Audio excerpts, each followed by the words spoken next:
আসসালামু আলাইকুম everyone, welcome back to my another video. আজকে খুবই স্পেশাল একটি ভিডিও নিয়ে চলে এসেছি। দোকানের বাজার থেকে কিনে আনা বিরিয়ানি মশলা দিয়েই আমি আজকে চিকেন বিরিয়ানি রান্না করব।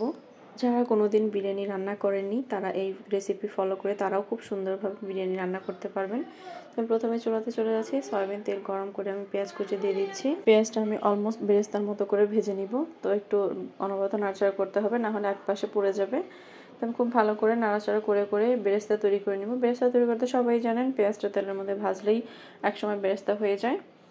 তো এখন আমি এর মধ্যে দারচিনি আর এলাচ দিয়ে দিচ্ছি। যেহেতু বিরিয়ানি মশলার মধ্যে অনেকটা দারচিনি এলাচ তেজপাতা থাকে, এই জন্য খুব বেশি দিব না, অল্প পরিমাণে দারচিনি এলাচ দিয়ে দিচ্ছি। এখন আবারও খুব ভালো করে নাড়াচাড়া করব। এখন কিন্তু দারচিনি এলাচের খুব সুন্দর একটা ফ্লেভার আসবে এবং বেরেস্তারও খুব সুন্দর একটা ফ্লেভার আসবে। অলমোস্ট বেরেস্তা আমার তৈরি হয়ে গিয়েছে, আর বেশি কুক করব না, অতিরিক্ত কুক করলে পুড়ে যাবে। তো আমি অল্প একটু গরম পানি দিয়ে দিচ্ছি। গরম পানি দেওয়ার কারণে এরপরে আমি যে মশলাগুলো অ্যাড করব সেগুলো পুড়ে যাবে না এবং পেঁয়াজও ওভারকুক হয়ে যাবে না। তো আমি এর মধ্যে মরিচের গুঁড়া দিয়ে দিচ্ছি। মরিচের গুঁড়াটা আপনাদের পরিমাণ মতো দিবেন। কেউ যদি ঝাল বিরিয়ানি পছন্দ করেন তাহলে একটু বেশি করে দিয়ে দিবেন। দেন হচ্ছে এখানে আমি আদা বাটা রসুন বাটা দিয়ে দিচ্ছি। আদা বাটা রসুন বাটা মাস্ট দিতেই হবে। তো এখন আমি আদা বাটা রসুন বাটা খুব ভালো করে মিক্স করে নিচ্ছি। দেন এখানে আমি প্যাকেটের পুরো মশলার প্যাকেটটাই দিয়ে দিব। প্যাকেটের মধ্যে দেখতেই পাচ্ছেন এখানে কিন্তু দারচিনি এলাচ দেন তেজপাতা থাকে, এই জন্য আমি খুব বেশি করে দিইনি, আগে অল্প পরিমাণে দিয়েছিলাম। দেন হচ্ছে মশলাটা আমি খুব ভালো করে কষিয়ে নিব। অল্প একটু আবারও পানি দিয়ে দিচ্ছি, এতে করে নিচে লেগে যাবে না, পুড়ে যাবে না। তো আবারও খুব ভালো করে নাড়াচাড়া করে একটু কষিয়ে নিচ্ছি। উপরে যখন তেলটা উঠে আসবে তখন আমার কষানোটা শেষ হয়ে যাবে।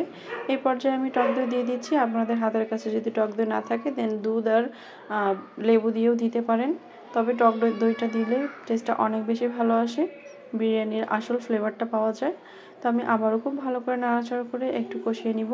মাংস রান্নার ক্ষেত্রে কষানোটা অনেক বেশি ইম্পর্টেন্ট। ভালো করে কষালে মাংসর টেস্টটা অনেক বেশি ভালো হয়। তো আমার মশলা কষানো হয়ে গিয়েছে। এখন আমি এখানে মাংস নিয়ে নিয়েছিলাম 1.5 কেজি। তো মাংসটা আমি খুব ভালো করে কেটে দেন ধুয়ে নিয়েছি, পানিটা ঝরিয়ে নিতে হবে। মশলার সাথে মাংসটা খুব ভালো করে মিক্স করব। একটু সময় নিয়ে মিক্স করতে হবে যাতে মশলাটা সবগুলো মাংসের সাথেই লেগে যায়। তো খুব ভালো করে আমি মিক্স করে দিচ্ছি। তো এইভাবে যদি আপনারা রান্না করেন আপনাদের বিরিয়ানিটাও একদম পারফেক্ট হবে। যারা কখনোই বিরিয়ানি রান্না করেনি তাদের বিরিয়ানিটাও অনেক বেশি পারফেক্ট হবে। এখন হচ্ছে আমি পরিমাণ মতো লবণ দিয়ে দিচ্ছি, স্বাদ মতো লবণ। এই বিরিয়ানি রান্না কিন্তু একদম ইজি, আমি একদম ইজি ওয়েতে চেষ্টা করেছি আপনাদের সাথে শেয়ার করার জন্য। তো আপনারা চাইলে একবার ট্রাই করে দেখতে পারেন, আপনাদেরটাও অবশ্যই ভালো হবে। দেন আমি ঢাকনা দিয়ে ঢেকে 10 মিনিটের মতো রান্না করে নিব। ফিরে আসছি 10 মিনিট পরে। দেখুন মাংস থেকে কিন্তু অনেকটা পানি বের হয়ে গিয়েছে। এখন এর মধ্যে আমি একটু টমেটো সস দিয়ে দিচ্ছি। টমেটো সসটা আপনারা না দিলেও পারেন, যদি হাতের কাছে না থাকে দিলে ভালো হয়। দেন হচ্ছে আমি আবারও খুব ভালো করে নাড়াচাড়া করে দিচ্ছি। আপনারা চাইলে এর মধ্যে সয়া সসও দিতে পারেন। দেন আমি কিছুটা কাঁচামরিচ দিয়ে দিচ্ছি। কাঁচামরিচটা ঝালের জন্য দিচ্ছি না, আমি অলওয়েজ কাঁচামরিচটা ইউজ করি ফ্লেভারের জন্য, এবং কাঁচামরিচের মধ্যে ভিটামিন সি আছে, এই জন্য কাঁচামরিচটা আমি ইউজ করি। দেন আবারও ঢাকনা দিয়ে 10 মিনিট কুক করে নিব।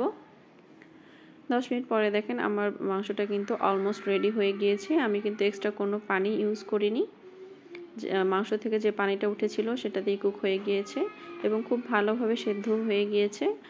তো এখন হচ্ছে আমি পোলাওয়ের জন্য অন্য একটা হাঁড়ি নিয়েছি। তো এখানে তেল গরম করে এখানেও আমি এলাচ দারচিনি দিয়ে দিচ্ছি। তো এলাচ দারচিনি দেওয়ার পরে কিছুটা পেঁয়াজ দিয়ে দিচ্ছি। পেঁয়াজটা আমি হালকা করে ভেজে নিব।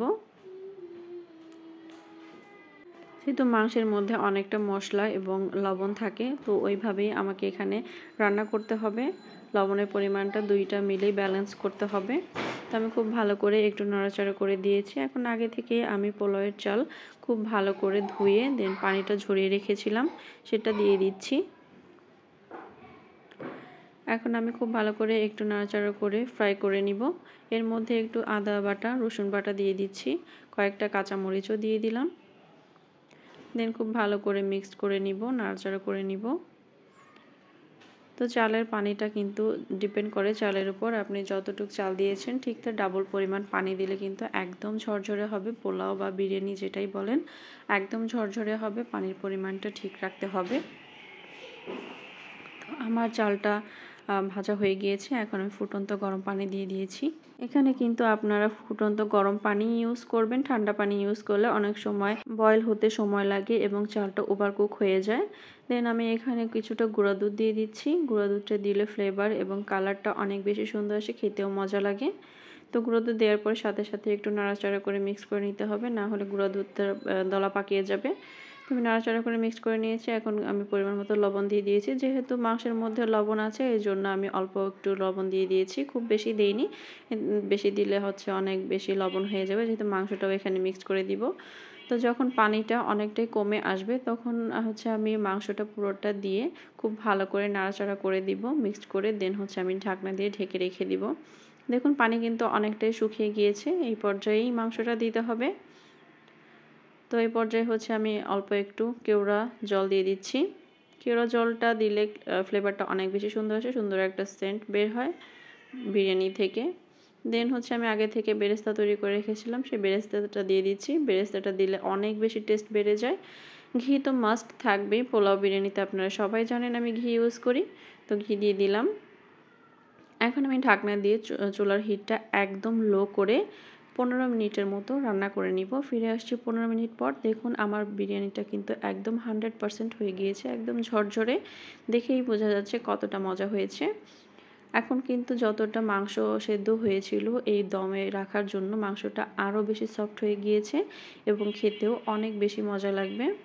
দেখতেই পাচ্ছেন কত সুন্দরভাবে কুক হয়ে গিয়েছে। তো আমি পুরো এপাশ ওপাশ করে নাড়াচাড়া করে দিচ্ছি। নিচে সবগুলো পোলাও বা মাংস যেটাই বলেন উপরে আমি দিয়ে দিচ্ছি, উপরেগুলো নিচে এরকম করে দিয়ে দিচ্ছি, যাতে সবগুলো চাল খুব ভালো করে সেদ্ধ হয়ে যায় এবং সবগুলো মাংস, বিরিয়ানি, পোলাও সব কিছু মিক্সড হয়ে যায়।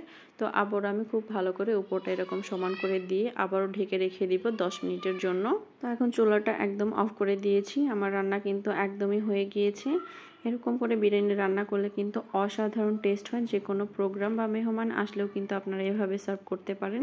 তো আমি সার্ভ করে দেখিয়ে দিয়েছি, দেখতেই পাচ্ছেন কতটা মজা হয়েছে আর কতটা ঝরঝরে হয়েছে। পোলাও বিরিয়ানি কিন্তু ঝরঝরে না হলে খেতে ভালো লাগে না। তো ঝরঝরে বিরিয়ানি কার না ভালো লাগে। তো আজকের মতো এই পর্যন্তই। আমার ভিডিওটা কেমন হয়েছে, আপনারা কতটুকু শিখেছেন, বাসায় ট্রাই করেছেন কিনা অবশ্যই জানাবেন। আজকের মতো এই পর্যন্তই। আল্লাহ হাফেজ।